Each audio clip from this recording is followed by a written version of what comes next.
Cocaine and sex. Cocaine and sex play hand in hand, and a lot of people actually struggle with cocaine and sex. Also, they struggle with gambling and cocaine, I've noticed. For me, I wasn't a gambling and cocaine. I was a cocaine and sex guy. That is what I thrived on. And this is the best way that I could really share and explain why I was driven to so much sex and sexual arousal while getting high and continually to get high, and how it even fueled my addiction. If you're new to the channel, hit the like and subscribe button.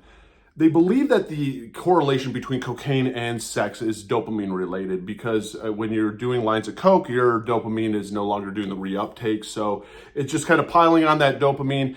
And when you do start to come down a little bit, it does give you a little bit of a euphoric feeling when you're high. Coming down though, you do get some of the anxiety, the depression, that emptiness in your chest. A lot of times though, when you're using coke, you'll be drinking even at the same time. And I drank a lot of alcohol when I was also doing coke. Now it's creating cocethylene, which is very euphoric. Now you have something that's very euphoric in your system, lasting a couple hours now in your system, that now you feel good. Your sensory is overloaded. And yes, you want to have sex. Now, you're never going to have sex really with your partner unless they're doing this with you. And so who are you having sex with? Well, you're having sex with random people, or people that will get high with you and just have these just continual sex with you. And the thing is now all of a sudden, you say you're doing these lines of coke and stuff with a hooker, with a girlfriend that your wife doesn't know about, whatever it might be. You're in the middle and you're locked up, and now you're doing these lines, you're drinking, and now you get into these urges to have sex.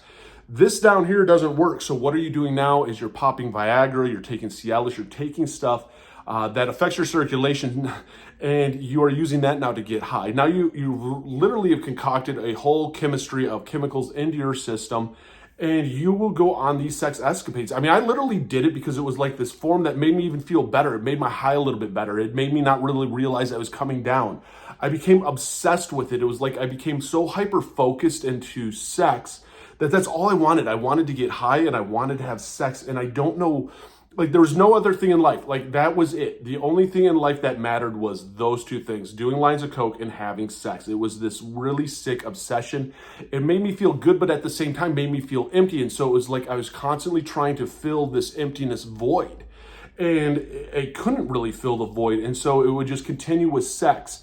And I would lose hours and I would lose days doing this because it literally was so hyper-focused on it, and you're continually using it. And it almost helped the gradual come down. It almost added to the effects of the cocaine.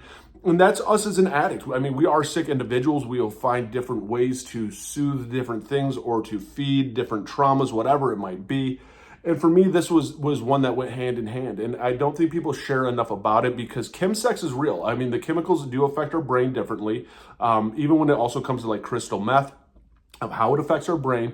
And for a lot of people, it does drive sexual arousal for them. A lot of it is sensory driven because of how good it feels to have your skin just touch. How good it feels to have something rubbing up against you. It's really amazing of how obsessed you can become over that sensory feeling.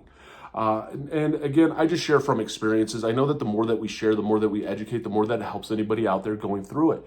And that's what it's about. And if you haven't hit the like and subscribe button, hit the like and subscribe button, comment down below, because these are a lot of things that people, especially non-addicts, struggle with. They struggle with understanding, why is my partner doing this? Why is this person doing this? Why are they hurting us? Why are they even an addict? And it is one of the hardest things to ever explain to somebody of why they are an addict.